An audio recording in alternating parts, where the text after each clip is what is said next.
Hamkollel, l'enfant Peul, Hamadou Hampateba. La révolte de Toini. Tandis que ma mère se préparait pour rejoindre son mari à Luta, une révolte éclata à Toini, une ville de la province dépendant de l'autorité de Tidjani Thiam. Les suites de cette révolte allaient être si dramatiques qu'elles devaient entraîner pour Tidjani la déportation et la prison, et pour ma mère et moi, des années d'exil et d'épreuves loin de Bandiagara. Tu avais 3 ans, me raconta ma mère, quand je devins la 3e épouse de Tidjani Thiam. Je m'apprêtais à rejoindre mon mari quand un matin, vers 10 heures, un courrier, tel une tourterelle de malheur, vint remettre au roi Agiboutal une lettre de Tidjani destinée au commandant de cercle et l'informa qu'une émeute avait éclaté à Toini dans la province de Luta. Avant de poursuivre, un bref rappel d'histoire s'impose si l'on veut bien comprendre l'enchaînement des événements qui aboutiront à la condamnation extrêmement sévère qui frappa Tidjani Thiam. Celui-ci fut en effet la victime indirecte d'événements prenant leur source bien avant sa naissance et liés à l'animosité héréditaire qui opposait les clans Tal et Thiam au point que l'on disait d'eux: ils ne peuvent ni vivre les uns sans les autres, ni vivre ensemble sans se bagarrer. Lorsque, après la mort d'El Hadj Omar, survenue en 1864, son neveu Tidjani Tal organisa le royaume tout couleur du Massina, il partagea à quelques exceptions près le commandement du pays entre les 3 principales familles tout couleur, les Tal, les Thiam et les Wan. La chefferie de la province de Luta échut à Ousmane Oumarou Thiam, oncle de Tidjani Thiam.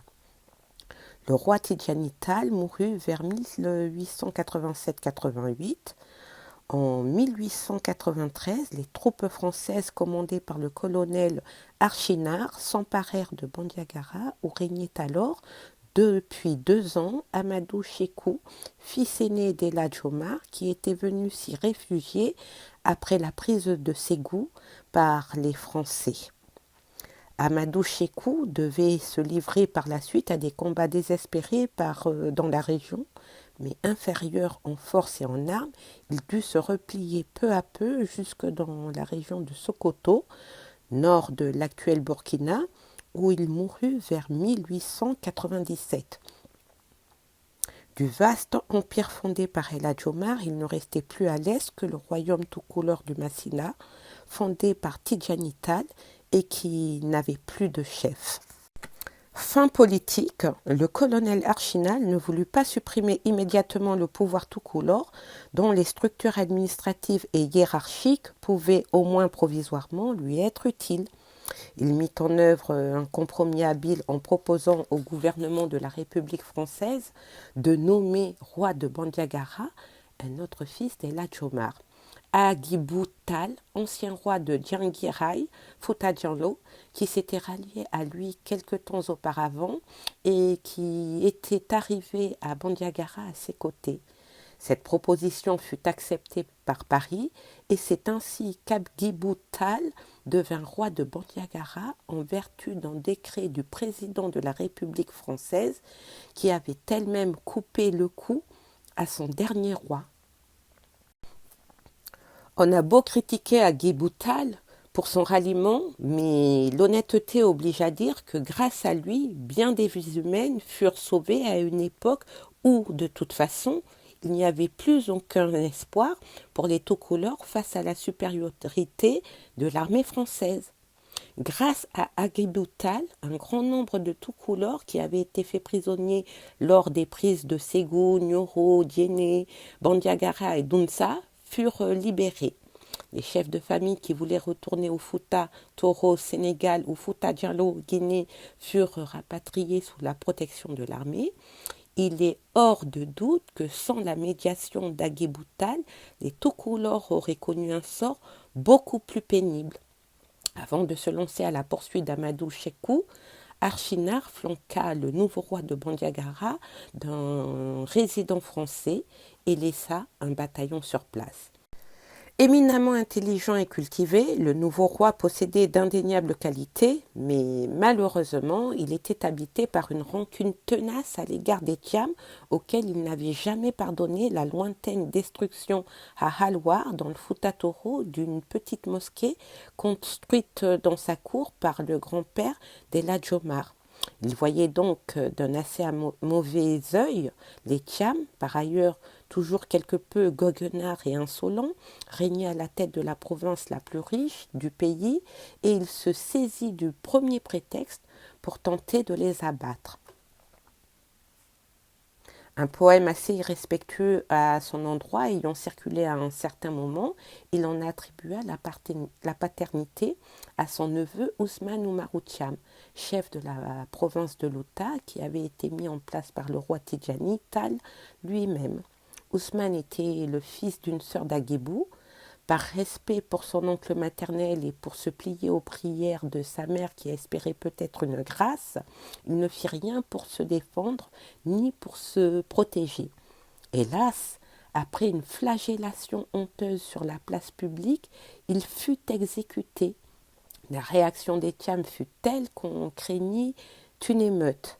Le roi Guéboutal ne réussit à éviter le pire qu'en nommant à la tête de la province de Louta un autre Tiam, Amadou Ali Thiam, cousin d'Ousmane et père de Tidjani, le futur époux de Khadija. Cela se passait vers 1900. Amadou Ali Thiam n'était pas homme à se laisser impressionner par un Tal, fût-il roi, et ses paroles au cours de la cérémonie d'investiture n'avaient rien fait pour apaiser la situation. Un peu plus tard, une course de chevaux malencontreuse où les deux coursiers d'Amoudi Ali Thiam l'emportèrent insolemment sur le cheval favori du roi vint encore envenimer les choses. L'orage menaçait, mais il n'eut pas le temps d'éclater. Amadou Ali Thiam décédé 2 ans seulement après son investiture. Tidjani Thiam, fils aîné du chef défunt, héritait du turban de Louta, mais encore fallait-il qu'il soit nommé officiellement par le roi au cours de la traditionnelle cérémonie d'investiture. Aguiboutal ajourna si longtemps la cérémonie que d'aucuns pensèrent même qu'il voulait reprendre la chefferie pour son propre compte.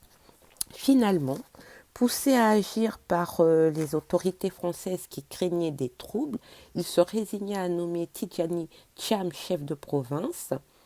En signe d'apaisement, il lui donna même pour l'honorer l'une de ses filles en mariage, la princesse Diaro Aguiboutal, Diaro, fille de Aguiboutal, Agibou du clan Tal.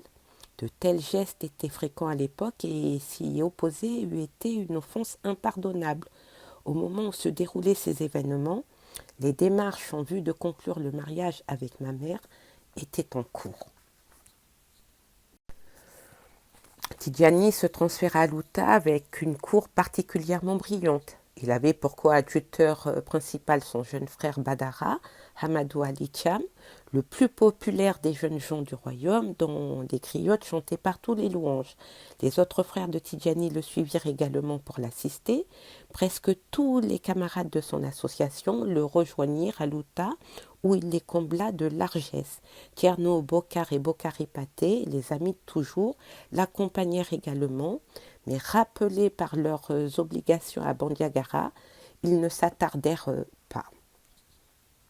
Malheureusement pour lui, Tidjani n'avait pas auprès de lui à Louta de conseiller valable pour l'inciter à la modération dans les moments difficiles ou lui suggérer une attitude diplomatique. Seul demeurait à ses côtés un marabout nommé Tierno Kunta Sissé, qui avait été nommé cadi, juge, par Amadou Ali Thiam, mais qui n'était pas très cultivé et ne connaissait pas grand-chose d'autre que le texte coranique. Son influence sur Tidjani lors des moments difficiles ne fut pas toujours des plus heureuses et il partagea d'ailleurs plus tard le malheur et l'exil de son protégé. Tidjani Thiam lui-même avait été mal préparé par son éducation pour assumer d'aussi délicates fonctions que celles des chefs de province, sorte de tampon entre les populations, le roi et les autorités coloniales.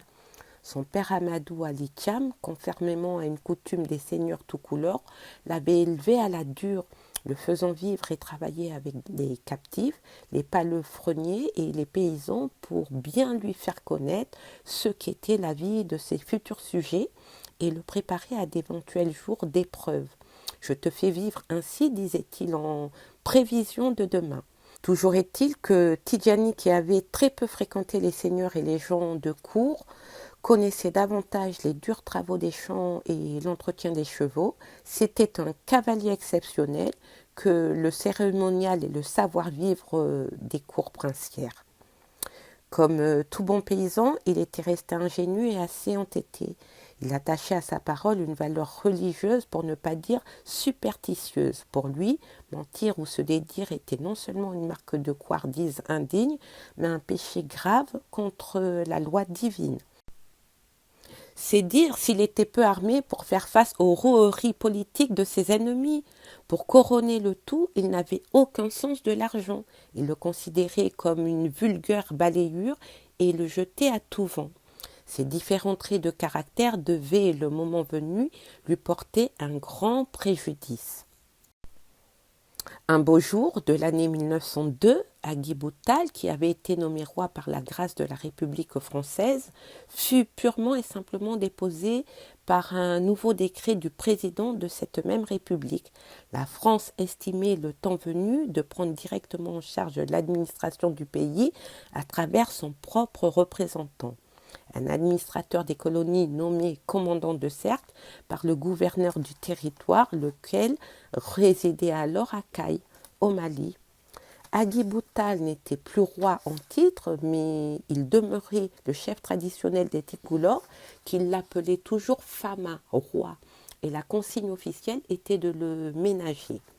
Le commandant de cercle avait reçu ordre de le consulter et de tenir compte de ses avis dans la politique générale du pays. La République française avait politiquement égorgé le Fama, mais elle n'avait pas osé, comme à son dernier roi, lui trancher la tête. Elle préférait le laisser agoniser lentement. Dès que le roi Agui Boutal fut destitué, sa cour se vida de tous ceux qui n'y venaient qu'alléchés par les dons et les honneurs qu'ils y recevaient. Nombre d'entre eux rejoignirent la cour de Tidjani Thiam à Louta.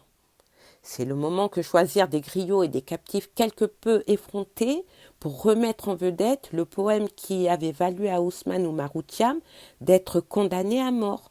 Cette malheureuse conjoncture attisa cruellement l'amertume du Fama et jeta de l'huile sur le feu du différend Tal Thiam. Les conséquences allaient en retomber lourdement sur Tidjani Thiam. La révolte de Tohini servirait de détonateur.